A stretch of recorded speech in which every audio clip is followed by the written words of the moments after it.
The senior pastor of Calatigas Fellowship Fundamental Baptist Church, Barangay Calatigas, Nara, Palawan. Salamat ko sa Ginoo kay nakaabot ko nga safe ra pod ganina kaadlawon. Anyways, mubo ra jud akong time pero padayon ta. Ingon lagi nila pag emergency, no, naay hotline. No, kay emergency man naadya mo tayo hotline.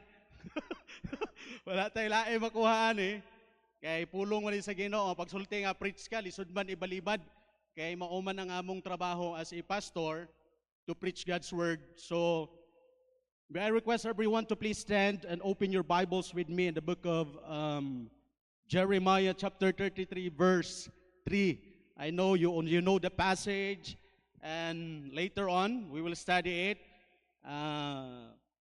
and digging it deeper para mas maintindihan natin ang salita ng Panginoon. Sabi ng Jeremiah chapter 33 verse 3, "Call unto me and I will answer thee and show thee great and mighty things which you do not know." Let's pray. Lord God, we thank you for tonight. We thank you, Lord, for giving us this opportunity once again to ponder upon your words. Grant us heavenly wisdom, heavenly knowledge for us, Lord, to understand your words this evening. And as we continue, we commit to you everything in the mighty name of Jesus. Amen. Amen. Pwede na po kayo maupo? Wala ko na anad ba nga maghawid og mic, dili ko anad. Well, anyways, Jeremiah 33 chapter 3 is a passage na pirmi magamit pag Tagalogod na ako, no? Jeremiah chapter 33 verse 3, passage na parating nagagamit when it comes to prayer, no? But actually, in Jeremiah chapter 33 verse 3, when you study the word, "Call unto me, and I will answer thee, and show thee great and mighty things which you do not know," is a passage wherein God told or asked Jeremiah na, "Jeremiah, yung mga nangyayari sa iyo ngayon, yung mga na-experience mo as you serve me as a prophet, if hindi mo na kaya ang mga bagay na ito, if ang mga bagay na nangyayari ay mabigat na para sa iyo, then I will tell you, call unto me." Some preachers will use the word or the translation of the call is prayer, and that's correct. Others is come to the Lord, and that's correct. But I will always use the word cry in that passage because the call there, it talks about the call of Jeremiah to God na nung naranasan ni Jeremiah ang napakaraming bagay na kung saan ay nahirapan siya because when God called him to become a prophet unto the nations, not only one what nations, no, he was being accused of nabubuwang na si Jeremiah, no? He was bound outside the courtyard. He was thrown into mad pit, no? He was accused of being crazy. Lahat na sinabi kay Jeremiah na wala kang kwentang propeta, ganito ka, and nakakalungkot, no? That's why Jeremiah, but that's not the reason why Jeremiah, he was called a weeping prophet. But actually, his cry is for Jerusalem, for Judah, dahil they are not repenting on God sa kasalanang ginawa nila sa Panginoon. He was crying to God for Judah. That's why I use the word, "Call unto me," or it simply means, sabi ng Panginoon, "Jeremiah, mabigat na yung nararanasan mo sa buhay, hindi na maganda yung nararanasan mo sa buhay, pagod ka na." Kaya nga sabi din niya, I forgot the passage in the book of Jeremiah, na sabi niya kay Jeremiah, "Jeremiah, is there anything too hard for me? I am the Lord of all flesh." That's why if you proceed in Jeremiah chapter 33, he said, "Call unto me, and I will answer thee, and show thee great and mighty things which you do not know." That's why this is the beauty of prayer. Kagandahan pag ang tao nananalangin. No? At isang katunayan, ito yung napakalungkot sa loob ng isang simbahan when prayer meeting comes. Halos walang tao. But if you ask them, are you a Christian? Well, yes, Pastor. Ang tagal ng panahon, Pastor, I'm a Christian. Pero di nagpi-prayer meeting. Hindi nga sumasali sa gawain ng Panginoon. Paminsan-minsan pang magsimba paglinggo. But if you ask them if you are a true Christian, then they will say, I am a believer. I'm a Christian. What?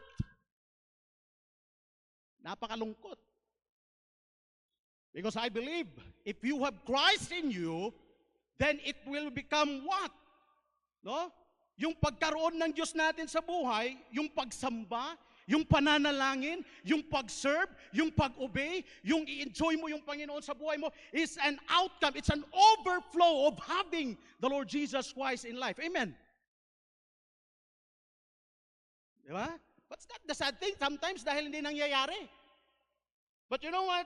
Back to the passage in the book of Jeremiah, that's the beauty of prayer. It's simply because God Himself telling Jeremiah that call unto me. And that's a privilege. Nasasabihan ka ng Panginoon mismo na tawagin, or sabi niya, tawagin mo ako, or iiyak mo ang lahat sa akin.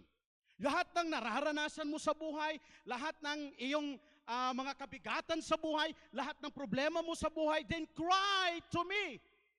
Don't jump in atugan. No? Huwag patayin sarili mo. Sabi nga ng iba, habang may buhay, may pag-asa sa mundo. Eh paano pag wala ka ng buhay, wala ka ng pag-asa? Habang may Panginoon, may pag-asa. Dahil kahit mamatay ka sa mundong ito, buhay ka pa rin kasama niya. Amen. Huwag kapit patalim. Masusugatan ka. Kapit Panginoon. Amen. It's a privilege calling sa Panginoon, crying everything to God, na sabi ng Panginoon, huwag kang pag-alala, dito ako, Panginoon mo ako eh. Call unto me. That's a privilege. That's the beauty of prayer. Na mayroong pribilehiyo ang anak ng Panginoon makatawag sa Kanya, makaiyak sa Kanya. And the second one is, call unto me, at sabi niya, and it's the Lord saying, I will answer thee. And it gives us a promise.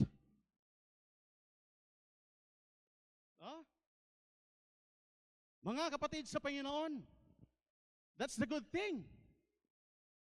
That if we call unto God, if we cry to God, if we pray to God, if we come to God, then He will answer us. That's a promise. People may fail to their promises, but God won't. Amen. Ganun katindi ang Panginoon. Diba? That I will answer thee. That's why Jeremiah serving God more than 40 years in his life. Becoming a prophet for more than 40 years. No one believed prophet Jeremiah. Walang naniwala kay Jeremiah. He was accused of being crazy na, wala ka. Jeremiah, Saya pa, pataka, buot-buot, wag ilabot diri. Jeremiah. But why he continued for more than 40 years? Why? It's simply because there's a promise from God na sabi niya, I will answer thee. Nabibigatan ka na? Hirap ka nang magpatuloy? Hirap ka nang gawin ang bagay na gusto kong ipagawa sa'yo? Remember, I called you. I called you to serve me. So therefore, if I called you, then I will be with you. Jeremiah chapter 1, verse 8. And I will be with you, declares the Lord. It's a promise from God. No? Na pag tumawag tayo sa Kanya, sasagot yung Panginoon. Mga kapatid sa Panginoon, Let's go to the third one. O, di ba? Malapit na. Ito yung mahirap pag mayroong, ano ba, timer. Oh? Sarap sana bumelo, pero sige lang, okay lang. Next time, pag makabalik, no? Kasi, muuli ra Japon ko next week. Ah, kung ato ni Agi, baya Cebu, karon walay baya ni kay Davao to Puerto Princesa, diretso. No? Ang biyahe. And balik ko sa Palawan, 26, next week. No, kay lisod biyaan ang ministry. Lisod kaayo. Ay, gracias sa Ginoo sa pag-abot na ako dito. A little testimony, okay lang pastor, no? Pag-abot na ako sa Palawan, sa church nga diin, gibutan ko sa Ginoo aron mag-pastor. Uh, they started for one outreach lang sa mga bata, and that is a total of 28 children.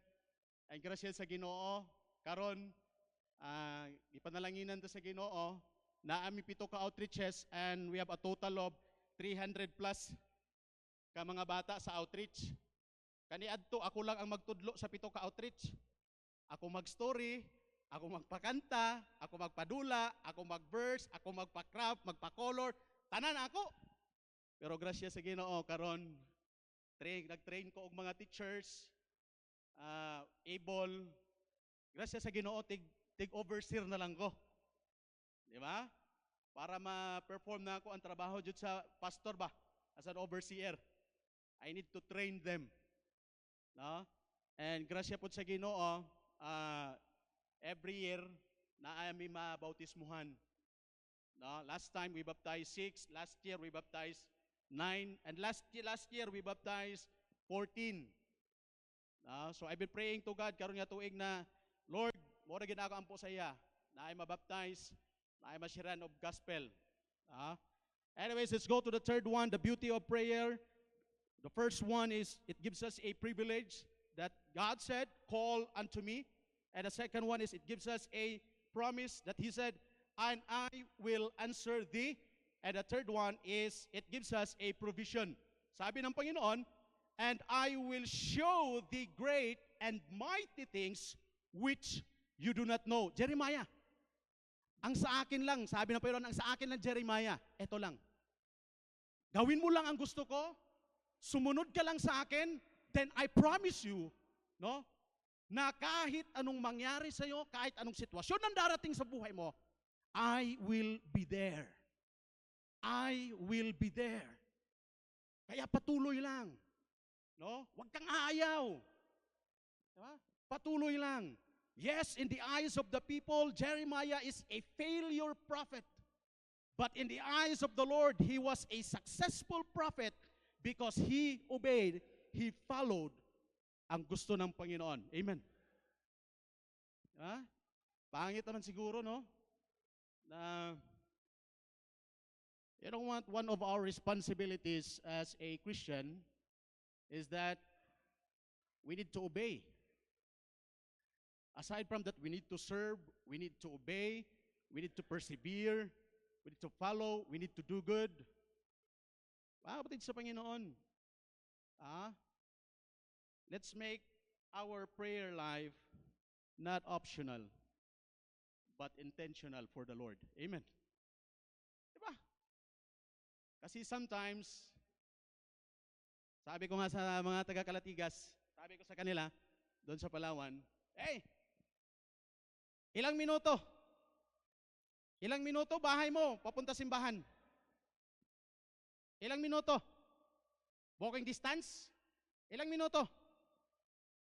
Tapos i-compare mo yon sa o kilometro, ilang kilometro, i-compare mo yon sa trabaho mong, saan ka nagtatrabaho ngayon. And why is it? Maaga ka pa sa trabaho. Pero pagdating sa Panginoon, nagiging optional. Lalo na pag Sunday. Pag weekdays, sarap bumangon. Aga, saing. Pero pagdating ng Sunday, parang bigat ng katawan. Bakit kaya?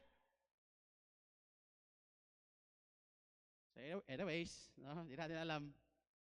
Sabi ko sa kanila, prayer, worship, It should not be optional sa buhay ng isang tao, sa buhay ng mananampalataya. It should be intentional na talagang totoo ba? We need to have that integrity that when we say we are children of God, then pakita mo, gawin mo. Not only by words, na pag may nagtanong sa'yo, are you a Christian? Yes, I am. Pero walang ginagawa. How come? How come? Diba? Kaya nga sabi dyan, it gives us a provision na si Jeremiah, he continued for more than 40 years preaching God's word by the grace of God. By the grace of God. Na? Kaya nga sabi natin, tayo mga anak ng Panginoon, napakalaking pribilehiyo na tayo ay makakatawag sa Panginoon. Ang Panginoon ay sasagot. Biruin mo, kung dito sa mundong ibabaw, gasgas na illustration, kung dito sa mundong ibabaw, ikaw gagastos para makatawag. Diba? Magagastosan ka para makatawag. Eh, ang pagtawag sa Panginoon, mag-pray ka lang, siya na magbibigay lahat eh. Tapos hindi ka pa nananalangin.